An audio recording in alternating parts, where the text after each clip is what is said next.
Welcome everyone to another episode of the Terrain Studio. I'm your host, Sean Morris.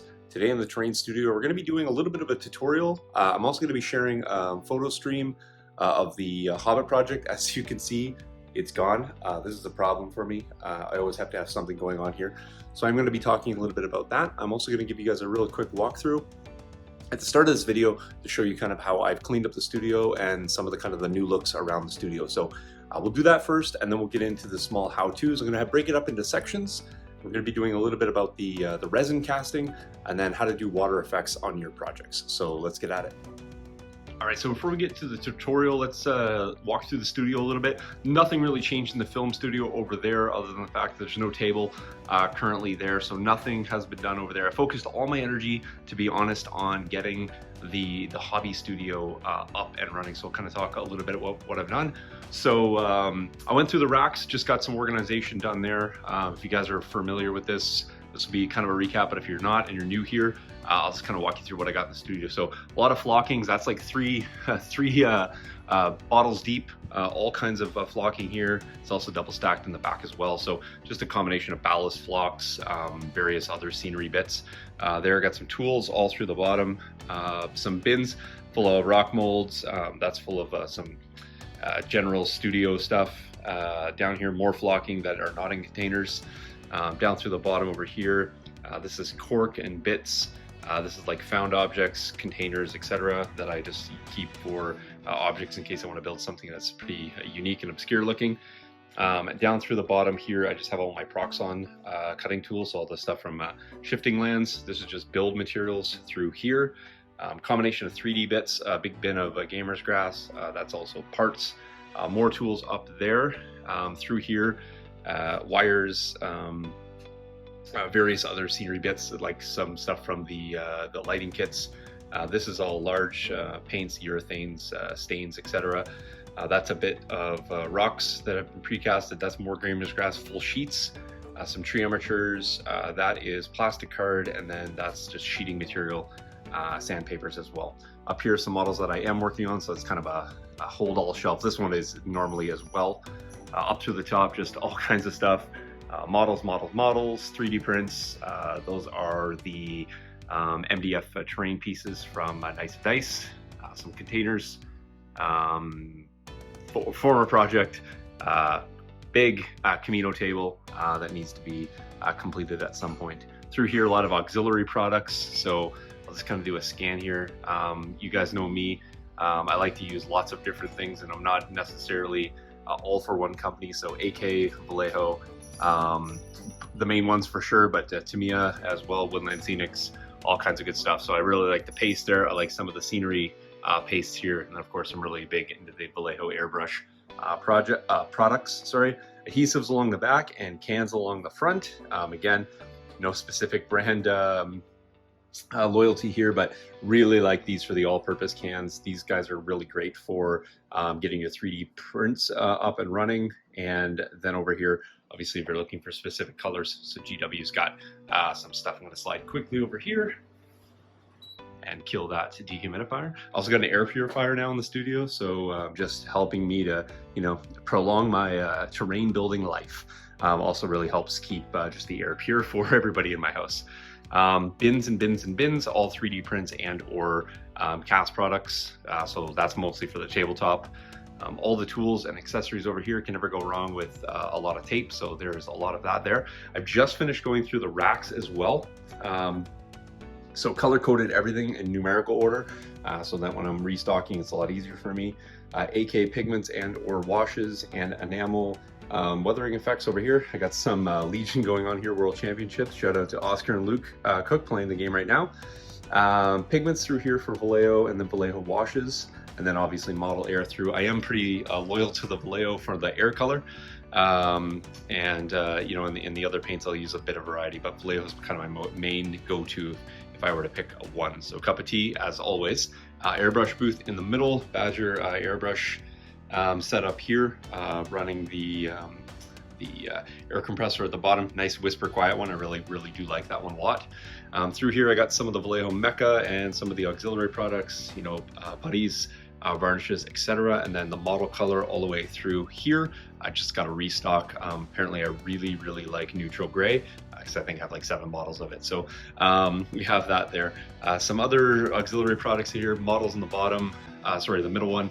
All kinds of big base plant materials. So if you're ever doing a Felucia table and or stuff that's out of scale, I got you covered, as well as a number of other plastic plants down there. Just finished up packing the Hobbit table. It is gone and successfully gone.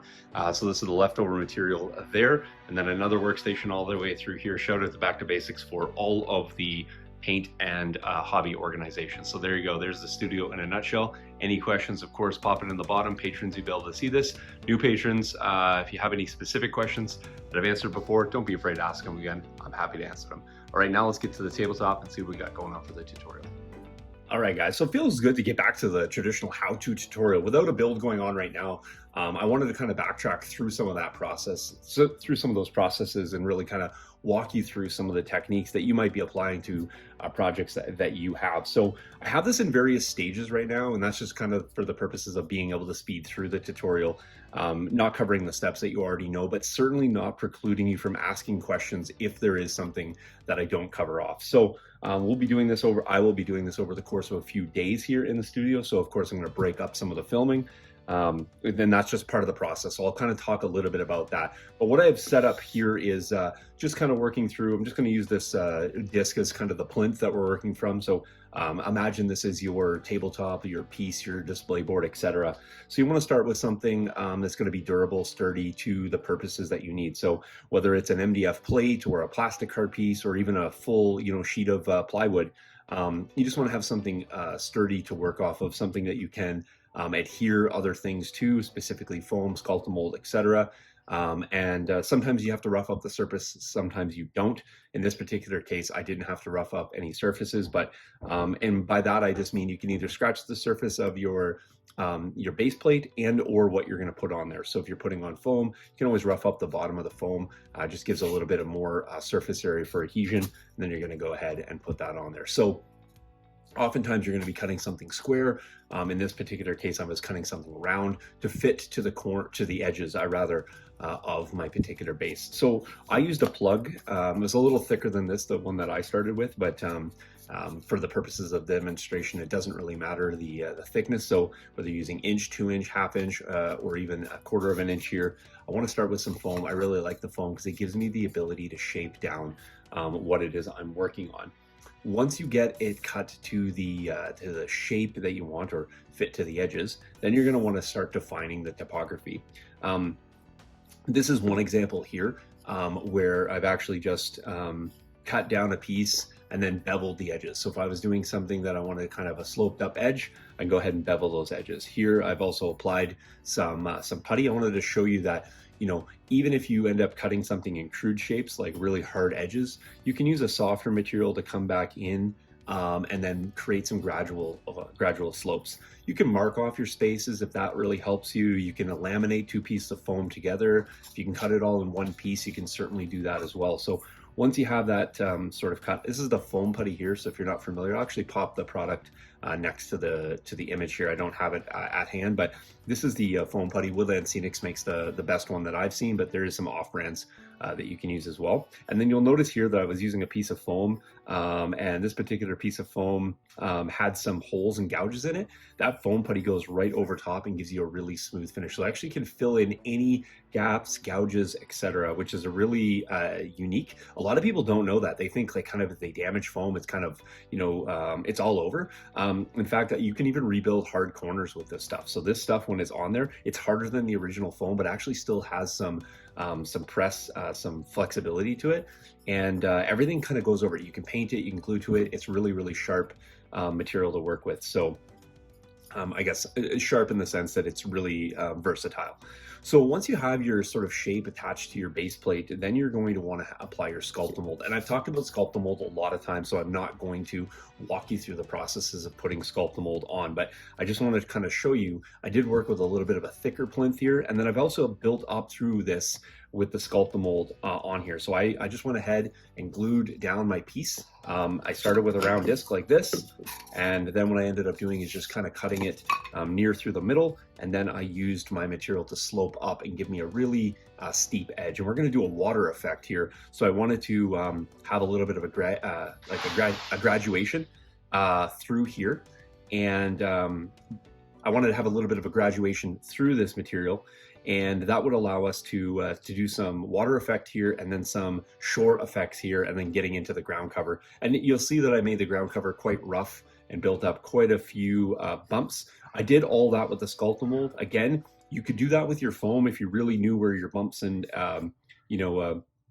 your bumps and valleys were going to go. In this particular case, I just did it with the Sculptamold. I worked with the material that I mixed up. You don't have to worry about keeping your Sculptamold clean. Obviously, when you're working with your fingers and you're in and around terrain and MDF, you're going to end up getting some dirt on your fingers. We're going to base coat all this out. So we're going to base coat all this out, so we're not going to have to worry about keeping it super clean. So if you notice that your Sculptamold went on a bit whiter and it starts to discolor and turn a bit gray, that's actually a natural drying process. And if you end up spilling or getting any material on here, don't worry, this stuff paints up really nicely. I did this yesterday and it's still actually damp, primarily in the areas where it's quite thick. So I'm going to have to leave this another day to work with that. So don't over rush this process. You want to make sure that you get really strong adhesion with your Sculptamold, specifically because you're going to be doing some water and resin pours here. Make sure any area where you are going to end up having water effect poured, that you have it nice and tamped down. You don't want to have any bubbles or gaps in there, because that can actually create some air pockets of how that happened. And it's really not something you can tell until you've poured. So do yourself a favor and make sure that you tamp down everything in advance of that. Up here, it's not so important because we're going to be obviously adding some scenic effects up here. But when it's done, I think it'll look pretty sharp. We'll end up kind of making a little bit of a dio out of this. So I'm going to show you a few things that, prepping groundwork, pouring the resin, how to do some kind of shore effects, how to mess around a little bit with adding some depth to your water, even though you don't necessarily have a really deep pour, how to dam off pours if you're not familiar with that, working with resin in general, and then some of the cool scenery bits. And we're going to try to use some of the new Gamers Grass Tufts if you haven't seen those. So we'll do a little bit of maybe a fall scene on this. I haven't done a fall scene in a bit, and I think a fall scene next to a water edge will look kind of cool, because we can both play with water plants as well as fallen leaves within the water effect itself. So stay tuned, guys. We'll come back. We'll do the next step will be prepping the base, and then we'll get into that. And then before long, we're going to have a finished piece. So stay tuned. All right, guys. So we're back with the plinth here now, having dried, and I've actually applied one layer of the base coat. Just for interest sake of the video, I'm going to apply the second one, because you will be doing 2 layers. But I wanted to kind of talk about the reason that you do 2 layers, because oftentimes people just say apply 2 coats, but what's the rationale behind that? So for here, you'll notice that when you put the paint down, oftentimes the Sculptamold, depending on the liquid content of the paint, how sort of watered down it is, it will actually reactivate your surface of your Sculptamold. And so you'll sometimes get a little bit of the top Sculptamold moving around a little bit. Sometimes it will actually seep underneath and you'll still get some of the white showing through.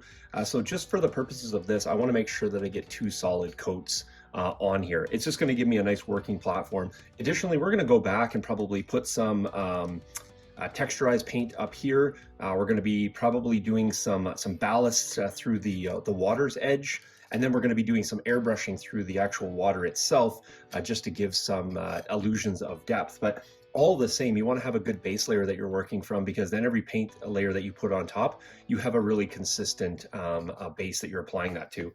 There's a couple things you can use. I've often used Woodland Scenics Earth Color. The other one that you could use, I do like, is the surface primer from Vallejo. It's earth green, so it's very similar. It's kind of a sort of a rich olivey tone. You can kind of see how it comes out. Really nice in terms of a base layer. So what we're going to do, I'm just going to grab my brush, put a little paint in the container here, and then I'm just going to go ahead and brush over. I am using a brush with a slight point, just in case there's any of these divots or crevices. I want to make sure that I get the paint right in there, because I don't want to have this white shining through. So I'm just going to go ahead and speed this up and apply the paint.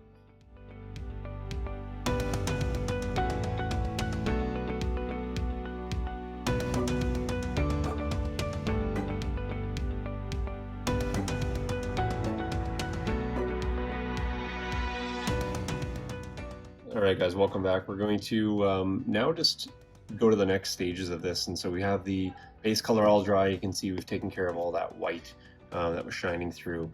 And so what we're going to do is we're going to start to kind of define the landscape. And so for this piece, what I want to do is I'm going to do a bit of a top layer here, kind of a shelf, if you will, of vegetation. And then I'm going to have a bit of a transition with sand and ballast coming down, and then the water feature coming in, and then we're going to bring the pond plants right up onto the shore, and then we're going to have some like more water plants kind of extending out. So we are going to fill in some resin, then we're going to backfill just so you guys can kind of see the various ways to sort of blend that. So add or subtract as you wish, but this is kind of what we're going to do. We're going to almost be setting a side profile. So there it is from the edge. Again, we're going to have a water feature here, and then transition, and then up on the top. So what we want to do is we want to set our top layer of the plinth here, and for that we're going to be using some of the Vallejo, the diorama effects. It might look a little bit different. This is the new bottles here, but you might find it in some hobby stores as the older bottles. But this is the brown earth.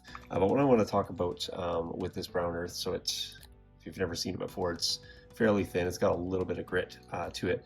But one of the cool things about this material is that you can paint over. It's an acrylic paste, and it's going to stay fairly flexible. But one of the other things that people maybe don't realize is that while you can change the color when it's applied, you can also actually just change the color when you're putting it down. So what I'm going to do is I'm going to actually just scrape out some of the acrylic here. That's probably going to be enough to do what I need to do here. And then I'm actually going to take a little bit of the base color, the surface primer that we used, that earth green, and I'm actually just going to put about 6-7 drops in with the acrylic paste, and now I'm actually just going to mix this all together. And what I'm trying to do here is I want to set a color tone, obviously for the base of our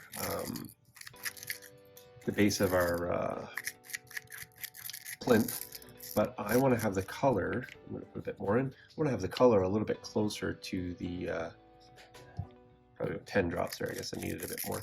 I want to have the color pretty close, or closer, to the undertone, so it's not, again, too stark of a contrast. And so, you know, it's not that much different than the color in there, but it is a bit more on the green side here. All right, so that looks like it's mixed up pretty good. And then what I'm going to do is just take this and start applying it over top here. And I'm going to probably bring it down right to you know, water's edge kind of thing.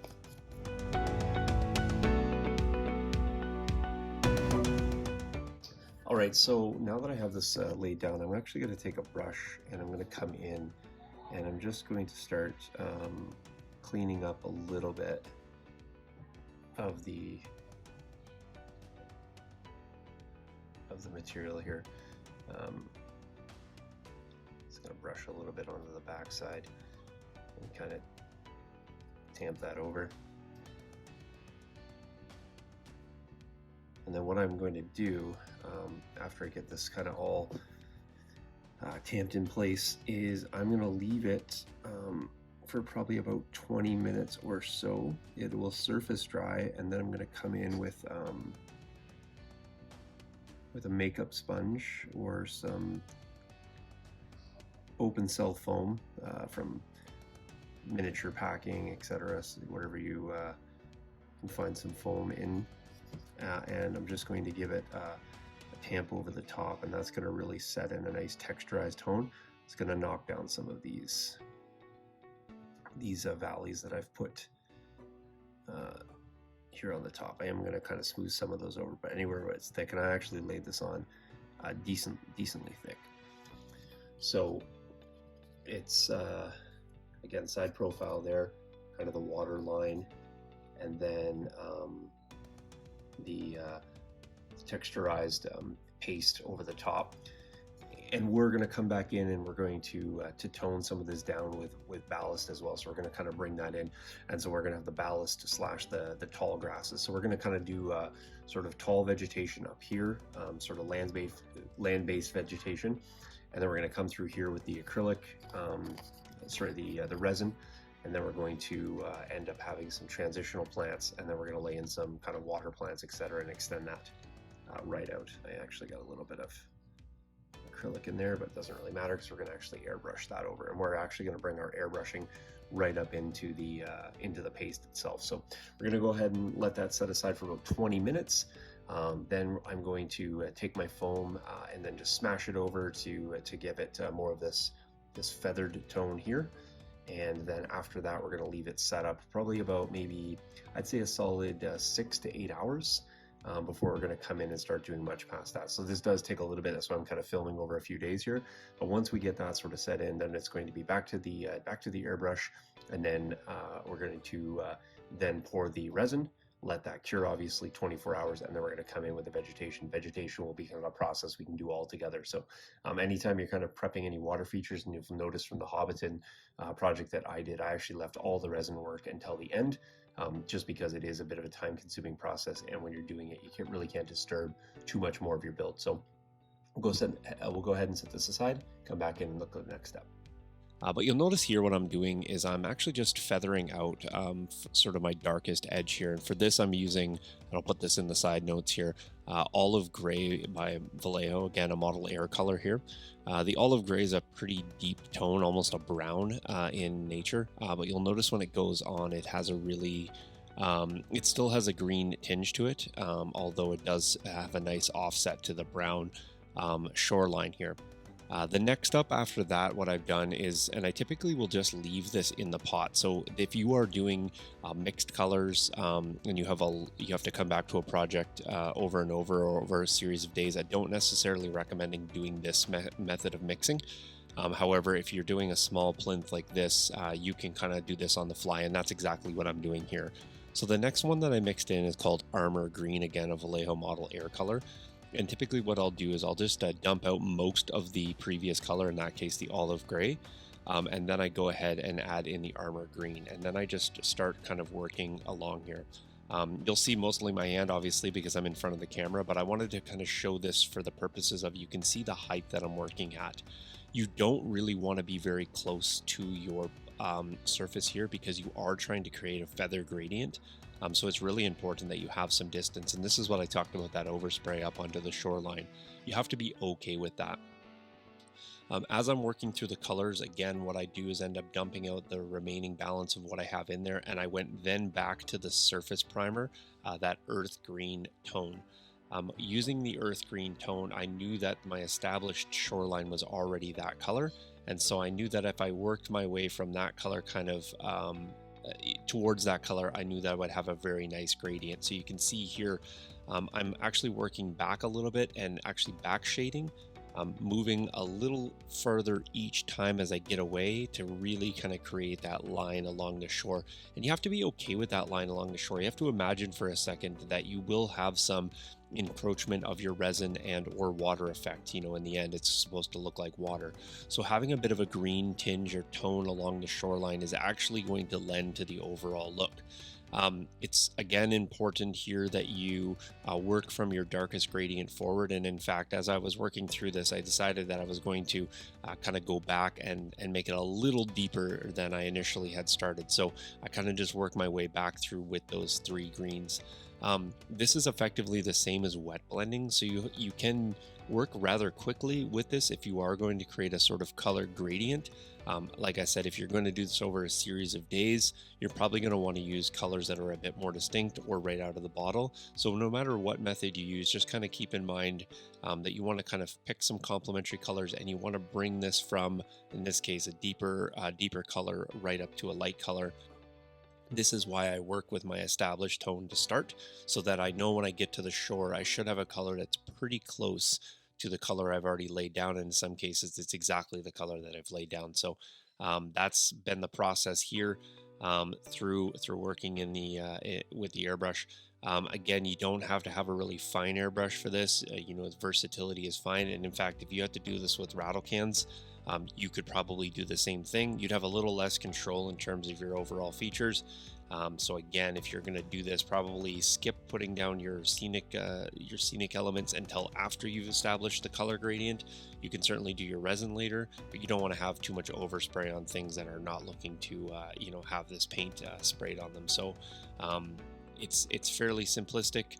It seems like a pretty intuitive process, but there is a bit of a balance to get the gradient looking.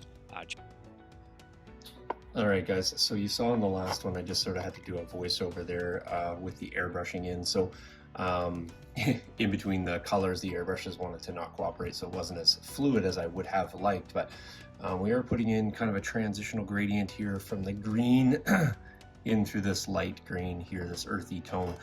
Next, what we're going to do is we're going to kind of pre-color, pre-shade this acrylic paste that we already put down. You can use a number of things, but I'm actually going to use this just to kind of show you guys this product. I don't think I've shown you before, but this is a panel liner. It's by Tamiya. This is the brown color. It is an enamel, so you do have to kind of work in a well-ventilated area. You want to give it a really good shake because the pigment is congested on the bottom. It does come with a little applicator right here, but you can see kind of painstakingly going in and doing that. It's going to take you a while, so I'm just going to bottle feed this right from the bottle onto the brush. I'm going to go ahead and give this a brush over. So again, using this in a ventilated area would help you out. It's really, really subtle. This comes in a lot of colors. This is actually called brown, so it's pretty neutral color brown.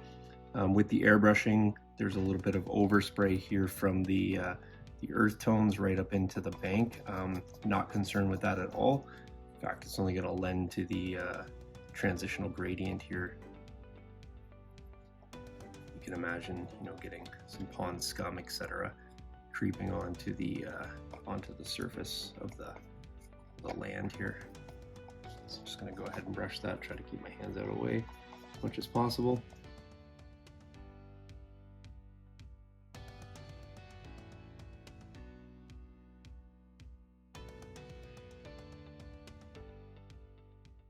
So yeah, we're just going to leave that set up to dry, and then next what we're going to do is we're going to come in and we're actually going to do the base flock application first.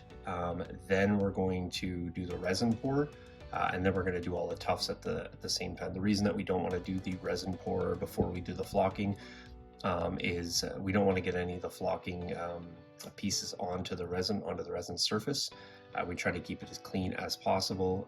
We can also make sure everything's locked in. You could do it the reverse way if you so choose.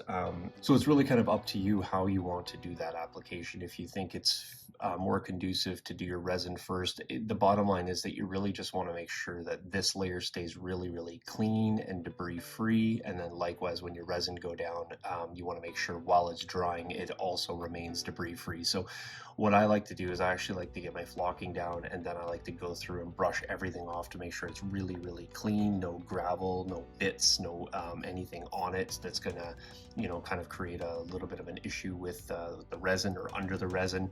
You know, making sure all the acrylics lock down, etc. So I'm going to go about doing the flocking first and then dam off everything. For the dam, we're just going to use a tape dam. I typically just use those now. Before I was doing much more elaborate damming systems, but I have found that the tape, if layered up correctly and sealed off, and if you can get a nice seal to your edge, I find that that does more than enough. So we're going to go ahead and set this aside. We'll let this dry. All right, guys. So we're back now with the plinth kind of decorated a little bit. You'll notice that slightly off camera, I added 2 of these rocks. They're basically, I think they're called like snake stones or something like that. They're basically an aquarium slash terrarium feature. And so they are in there kind of just laying flat. I am going to do a little bit of work on them as well as this other piece here, but I wanted to talk a little bit about these in the sense that a lot of times when I'll add sort of vegetative features within the grass, you'll have a tendency to want to paint everything to look like a stone. I actually won't be doing that. I'll probably just end up keeping these more in the brown earthy tones and actually add some rocks later. These just end up being kind of like mounds that I can actually add some grass onto, but also have these like cool transitions. And so everything you add doesn't have to be just either grass or stone. You can oftentimes put in some like earthy type elements that maybe look like stone like structures, but really just add a little bit of sort of truncated elevation to your features. You know, in side profile, they look pretty cool. I'm obviously going to be able to build up in and around any cavities. These are great spots to sort of put in some either plants and or tufts to kind of have them come out at a different angle. And then this feature here, I thought kind of looked cool, you know, maybe washed up from the pond or pulled out of the pond at some point. So we'll do probably a mossy green tinge to this, and you can kind of see how some of that green moss effect can work as well. So I'm just trying to add as many different things to this to bring in lots of elements in case you're new or thinking about adding some features. So also off camera here, I mixed up some Weld Bond. So this is Weld Bond to scenic cement, so probably at a ratio of about 60% Weld Bond and about 40% scenic cement. So it's fairly fluid here. I don't need to have anything too thick. I am going to go ahead and top treat all of this. I'm going to start on the backside, and I'm just going to come in and give a really strong saturation here to the plinth. I'm just going to bring it right kind of over the back edge a little bit, just because we do have the paste laid there. So anywhere I have the paste, I'm going to bring the grass, and I'm just going to give it a really deep saturation here. You want to have something, sometimes I'll go a bit thicker depending if I'm doing kind of a landscape and I need to have you know, really strong adhesion, or I'm worried about you know, the verticality of something. Here I'm just actually making it a bit thinner so I have a bit more working time. And I am going to bring it, just for the purposes of this video, I need to kind of coat all this at once. You will likely work in sections if you're doing a table, if you have any modular pieces. But here I'm just going to end up working all at the same time. So I'm actually going to bring it and pseudo make a little bit of a shoreline here, kind of nothing as clean as the water line itself, but I'm just going to jam in some glue around this front edge. Right there. Put the back edge. So once it's all kind of layered in, I'm just going to clean this back side up just a little bit so I don't have any glue sticking down. So there we go. Just going to make sure I have all the area super saturated. All right, there we go. Now, I left a little bit of a harsh line here, and I'll end up blending that out with the pond plants. I'm actually going to come underneath that and then just sort of feather that out a little bit. And so what I'm going to start with is some earth blend. And the reason I like the earth blend is because this is actually going to create my gradient. And so I'm going to tip this up this way. And this is going to create my transitional layer between,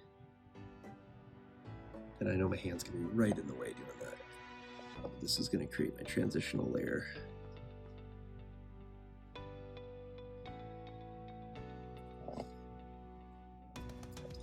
So there you go. So that's actually what I'm just going to use to transition from pond up into the grass layer.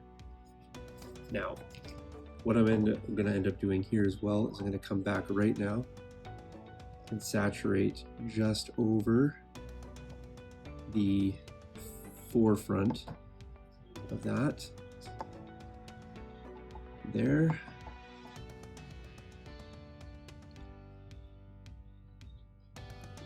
Just transition that down again. And wipe this plinth off. Sorry, I'm kind of doing this all at the same time.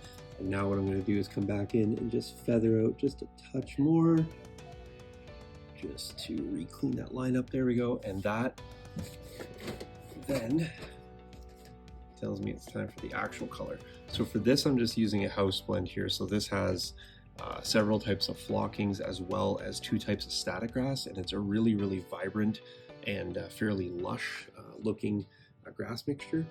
For this, I'm going to come over the top, partially because I don't want to interfere with the camera,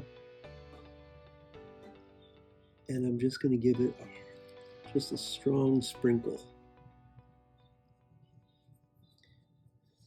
If you're doing this, and I know my hand went in the front of the camera again, it's just how it is. If you're doing this and you sprinkle and you rub your fingers together like this, you'll actually static charge up the grass, and you'll give it a little bit of static electricity, which will actually allow the grass to stand up a little bit on your application. So I'm going to come in and just keep sprinkling. Just going to rotate this a little bit so I can get each of the angles. Don't worry about this on your first coverage. We'll have lots of ways to come in and fix and add some additional coverage. We'll go ahead and tap that off. And I'm going to come back in with a little bit of the earth tone. Now that I'm on top of this, I want to again create that transitional gradient. Doing this in real time so you guys can see. Really like that earth tone.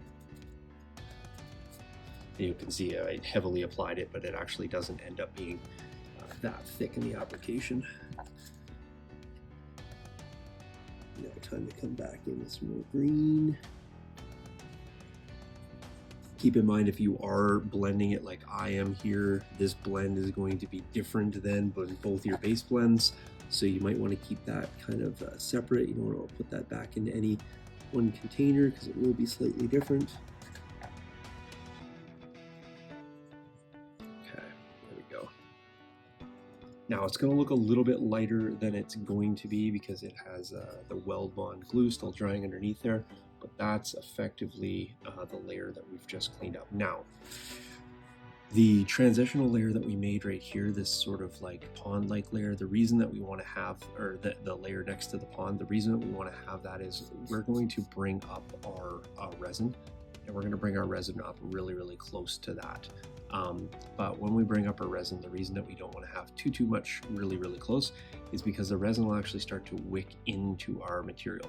Now, the argument might be made to do this pre-flock layer, and then you'll basically know where your line is. You can do that for sure. I actually like to have a little bit of a layer because it's what's going to end up happening in nature anyway. You're going to have a little bit of a layer. You're not going to have your grass growing right to the water's edge. So I just use that line as both a natural buffer and a sort of a scenic buffer when I'm all done. So you can kind of see how everything's blended in. It's a nice, rich sort of grassy tone with some yellows and greens. It complements really, really nicely. We're going to have that pond feature here. So we're going to go ahead and set that aside and let that dry overnight. And if you guys can see, maybe from the side, you will see that that sort of static that I was talking about. So we got this nice grass layer staying up. For those who follow the other projects, this isn't something that I'm typically going to use on a lot of wargaming tables, wargaming bases for sure, but just because it does have a lot of static grass, sometimes you can get some matting if after a while when you're playing and you're putting things on it. So if you're okay, or if they're low traffic areas, you can certainly use a mix like this. If they're a high traffic area, you probably want to avoid that. On bases, you can certainly use something like this because, again, once they're set up, you're probably not touching your bases too much. So we'll go ahead and set that aside. We got a lot more to add, but I think it's starting to look like a little something.